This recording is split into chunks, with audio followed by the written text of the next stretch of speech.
Magandang umaga, Pilipinas. As promised, ngayon ay makakapanayam natin ang kasama ni Voltes 5.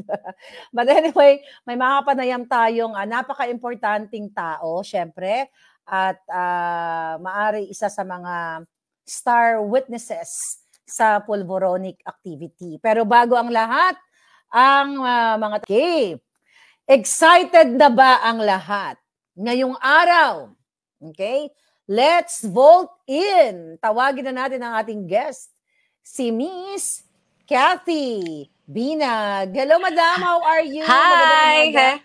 Magandang umaga po. Magandang umaga ho sa mga viewers mo, Miss Maharlika. Finally, na-meet na kita. Oo. Diba? Nag-meet na tayo. Bigla ako, alam mo sa totoo lang, bigla akong jumoba sa alindog mo. Gusto ko tuloy lumayo.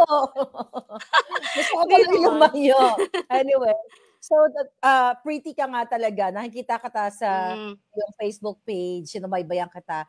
Actually, sinubaybayan kita simula nung shinare mo yung pulboronic video. Okay? So bago natin pag-uusapan yung pulboron, yung mga na-witness mo, of course, excited na ang ating mga kababayan. Introduce yourself muna. Sino ba si Cathy Binag? Kasi bago ang lahat, nakikita kita parang active ka sa mga health and wellness, fashion, mga ganyan, socialite ang dating, o di ba? Sino si Miss Cathy Binag? Okay, number one, I'm not socialite. Just to clarify. Okay. Okay, maliwanag tayo dyan. Okay. Apparently, naliligawan lang ako palagi ng may mga kayang tao. Hindi ko alam kung bakit. So, siguro kasi parang, siguro nakikita nila yung aking puso, di ba? Nax. Anyway, so, I'm a mom. Ang aking alindog. So, I'm a mom of 5. So, adult na yon. Tanga ako sa pag-ibig in a way. Pero I never regret. Then, yes, I'm into health and wellness and beauty. Then, I have a fashion school before. I'm an image consultant and fashion stylist for celebrities and politicians dati.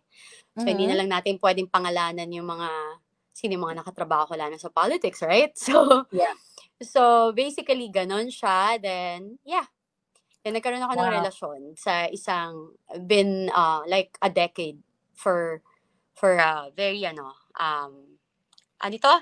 prominent. Prominent or nasa politics din siya. Well, kilala ka naman kasi you know what, may mga nag-message kasi sa akin from Davao, na Miss Maharlika, kilala mo ba si Cathy Binag? Hindi talaga kita kilala. So talagang ginugol kita. Sabi ko, sino ba 'yon? Sabi niya, ex-partner ni Tony Boy Florendo. Tama ba? Ex-partner. At ang sabi sa akin, si Tony Boy Florendo ay mga kaklase ni Marcos Jr. sa Pulboron session. Okay? So anyway, syempre, ilang years kayo naging mag-on ni dating congressman pa rin ba siya ngayon, si Tony Boy Florendo? No more na. Okay. Hindi na. Diba? Yeah. Former. Yeah. Former. Yes. So ilang years, siyempre kailangan pakita natin sa taong bayan, para maging credible ka sa inyong mga sasabihin sa susunod. So ilang taon kayo ang inyong relasyon? 10 years. 10 years. 10 years okay. po. So, grabe ang tagal yon. So, nakilala ninyo ang isa't isa. Diba? Of course. Yeah. Tama. Pero bago ako tumalon, dahil alam ko excited ang ating mga manonood, since kasi kaya napansin kita dahil sinare mo yung pulboronic video ni, ang tawag ko dyan, ikuting, Marcos Jr. dito sa Los Angeles. Ang tanong ko, for sure, nakilala mo si Marcos Jr., di ba? At si Lisa Marcos. Dahil mga kaibigan sila ng iyong ex-partner na si dating Congressman Tony Boy Florendo. Yes. Right? Oo. Okay. Yeah. Oo. So, nung inilabas ko ba, Miss Cathy, yung video dito sa LA, napanood mo, di ba? Ano yung unang reaction mo nung nakita mo? Unang reaction ko? Yes. Alam ko naman na they're doing it. You know? Wow. I know that. So like, kasi, nung first time kong na-meet sila, they're doing it talaga. Diba? They're doing the pulboron. Yes, they're doing the pulveron. But For me nga, eto nga yung sinasabi ko. Kasi when you run as a public official, you owe it to the people. When di ba? Kung yung Mhm. nakakarami, nag-a-ask sa'yo to explain, you don't ask your, parang yung tauhan mo na magsalita for you. 'Di ba? Kasi ikaw, That's number true. one, parang sa akin, is okay, malay mo nga, 'di ba, na sinasabi mo rin naman yun, Maharlika, malay mo nga, nagbago. Malay mo Mhm, nga, mhm. hindi mo alam, 'di ba? Malay mo naman, few months, nagbago, whatever. Admit your mistake. Hindi naman nakakabawas ang pagkatao mo yun eh, 'di ba? Pero yung you Mhm. continue to like, the reason why I am speaking right now, I don't like kasi what's happening with VP Sara. I'm not close to everybody. I'm not close talaga. I'm not close to Vice President Sara Duterte and everything. I don't need anything. I don't have any business with anyone, both sides. So I'm just a simple Filipino citizen na I always speak the truth. This is my own truth. And alam nila yan na, they can say anything to me. I'm not scared kasi I'm telling the truth. And kapag nagsasabi ka ng totoo at saka pagkakampi mo ang Diyos, walang mangyayari sa'yo. Alam mo Yeah. yon. So, ako, parang sa akin lang is, yung nakita ko kasi, na sobra na, di ba parang for me, kasi I experienced it nabully rin kasi Mhm. nila ako, yung grupo nila. So parang, I don't wanna say Ah, anything, pero yung parang tuloy-tuloy, kakampi mo aha. before, di Wait lang ba? ha, ika-cut muna kita ha, para, Okay. para mas maliwanagan ang taong Okay. bayan. Natatandaan mo ba kung anong taon mo na-meet si Bongbong Marcos at si Liza? At sino ang nag-introduce sa'yo sa kanila? Oh, yeah, I remember 2012, yung first time. 2012. 2012 yon. So, like, in their house, dinala ako ni Tony Boy sa bahay nila. Yeah. Sa Forbes Park, sa Nara Street? Yeah, sa bahay nila. Yes. 2012. First time Alam mo, yon. 2012 okay, or 20. Basta 2012, 2013 yan. Pero I think 2012 yan. napaka-memorable pala ng year 2012 kasi kung napasubaybayan mo yung PIDEA leaks, 'di ba? Doon sa pre-op at auto-op na na-witness din ni Agent Morales na si Marcos Jr. ay nagpupulburon kasama si Maricel. 2012 yon, March yon. So natatandaan mo pa ba? Kunyari lang madam, nasa korte tayo. Natatandaan mo pa ba, Miss Cathy, kung anong buwan ka ipinakilala o dinala ng iyong ex-partner, Tony Boy Florendo, sa Forbes Park sa bahay ni Marcos Jr. at ni Liza? To be honest, hindi. Kasi, Hindi mo na matandaan. hindi ko masyadong matandaan, but I think I can go through with some of my picture way back. Kasi, the good thing about me, hindi ako nagdi-delete. Kaya nga yung So reklamo sa akin, may mga kids pictures ko. ka? Yes, so Okay. parang Siguro, yung marami siguro, ako. Pero hindi lang ako ma-post kasi. Alam mo yun? I see. Pero siguro later on, no, baka pwede nating i-post yan at hindi Mahanap, tayo oo. ready. Oo. Yeah. My question is, pero natatandaan mo pa, nung pumasok ka doon sa bahay nila, anong unang-una mong, paano ka na inintroduce ni Tony Boy Florendo sa mga mag-asawang Ngagva? Okay. Ako kasi, hindi, medyo mahihain ako sa ganyan. Especially sa, sa alta. You know what I mean? Parang, Alta-altahan. alta-altahan. Kasi, palagi akong nabibiktima. Hindi ko alam bakit. I mean, nabubuli ako. Hindi ko ba kasalanan ba maging cute? Charot. Joke.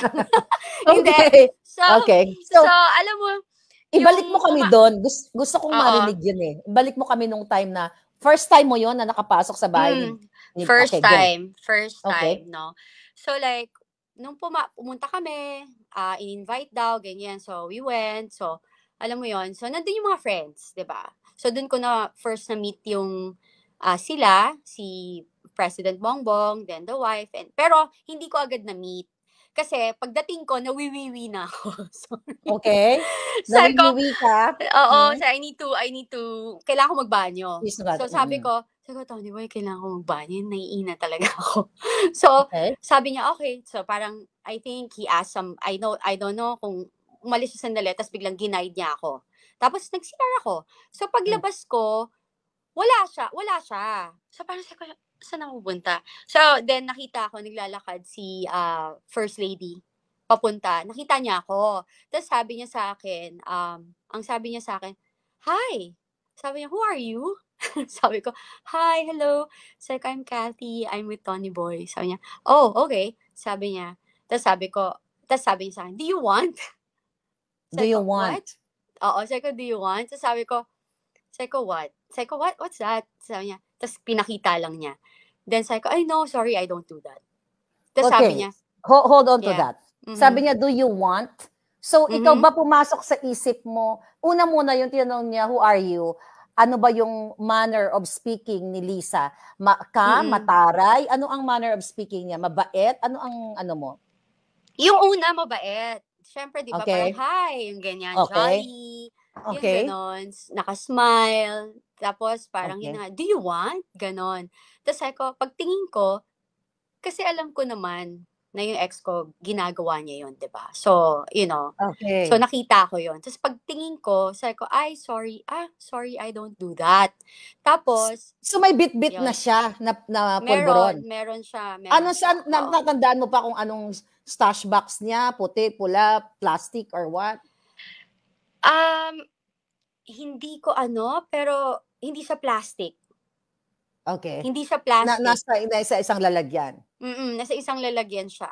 If I'm not, parang hindi ko alam kung stainless pa yun or ano. Pero Baka hindi siya plastic. pero hindi gold, hindi gold.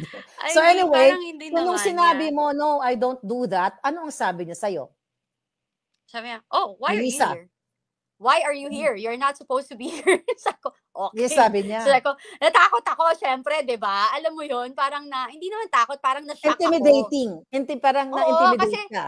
parang Hmm. switch of parang, alam mo yung switch ng ugali, Nag-resume ka biglang, lang? Yeah. oo, parang sandali lang, parang hindi ko naman alam kung anong nangyayari dito, 'di ba? Parang I don't know you guys, parang okay fine, na-invite and everything, pero parang I don't know, I don't sign up for that or hindi ko alam kung ano Yes, yung mga yes, yes. kaganapan, 'di ba? So, yun. So parang after nun, Sinabi niya, never na. why are you Yeah, here? So after oo. that, anong ginawa mo? Bumalik ka, saan ka pumunta? Papunta kay Tony Boy? Nagkaroon No, pa kayo kasi ng conversation ni Lisa? Hmm. tas yung narinig niya, sakto nun, si Tony Boy is coming. Parang, oh, hi. Sabi niya, hi, Lisa, that's my parang that's Girlfriend, Kathy, that's my girlfriend. Tapos sinabi niya, sabi. wife. Nag-wife pa nga siya nun. Nag-wifi pa siya. Sabi ko, Oo. hindi ako wife. Sabi ko gano'n. So, Hindi ka syempre, di ba, wife. parang, hindi ako Ayaw mo naman assuming, at siyempre saka di naman, baka oo may mga alta naman. diyan, Teka lang, hold kita. Baka Exactly. may mga alta diyan na magtataas ng kilay, Yeah, hindi naman Anyway, talaga ako wife, 'di ba? But okey, he oo. is separated for 16 years before naging kami. Okay, for Okey. Malinaw clarification, tayo 'di ba? diyan, malinaw Oh, hindi tayo ako diyan. mang-aagaw. Okay. Alam mo So, bumalik ka na, magkasama na kayo ni Tony Boy. Ano yeah. 'yun, may inuman ba? Ano ba yung Yes, ano bang may inuman, okey? may inuman. Ganun talaga naman ever since, sa inuman talaga sila. Tas yun, private. And yun nga, parang dun ko lang. Tapos parang I feel awkward na. So parang I Mm. let them be. Kasi hindi talaga ako makwento pag di ko close eh. Parang nakaupo lang Siyempre ako, first time ganyan. pa lang, oo, Yeah, oo. at saka even kahit na-meet na kita, hindi ako mag-a-approach, nahihiya ako. Ganun yung 'Yun yung personality ko eh. personality mo. Pero if you start a conversation, I'm confident naman. Pero yung hiya na parang feeling close, hindi ako feeling close na tao. Kaya nga hindi ako lumalabas, hindi rin naman niya ako pinapayagang lumabas or mag-attend. Labas. Kasi sabihan niya nga ako before na, huwag ka mag-attend ng mga ganyan kasi yung mga tao dyan, hindi yung mga totoo. In fairness naman, alam mo yun, at least hindi, Sinasabihan ka ni kaya, Tony Boy Florendo, okey. yeah, na huwag kang dyan, kasi mga yan, Mm. chismoso. Okay. So, bumalik na kayo sa table na 'yon. Sino-sino yung mga tao do'n sa table na 'yon? Sa loob ng Actually, bahay ni Marcos? it's not a table eh. We're just walking, tas sofa. Tas umupo lang ako doon, tapos nandun sila, nagkukwentuhan lang sila, ganyan, tas nagiinuman. Yun. Tapos Inuman sila. nagiinuman. So, 'di ba since inalok ka ni Lisa kung gusto mo, do you want Mm. the pulburon? Nakita mo ba during the first time na pumasok ka sa loob ni Marcos Jr. at pumasok ka sa bahay nila na nagsisinghot sila do'n? Oo naman, kasi sila lang nandun eh. 'Di ba? Parang tas ako, andun na, tas parang sabi ko pa nga, ayoko Ano dito. Sabi ko, an ayoko dito. Sinabi ko kay Tony Boy that time. Tapos, sabi niya, oh, I'm sorry. Kasi bago lang kami. So parang sabi niya, oh, I'm okey. sorry. Sabi niya, okay, sige, alis na tayo. Sabi ko, can we just leave? Kasi I have kids.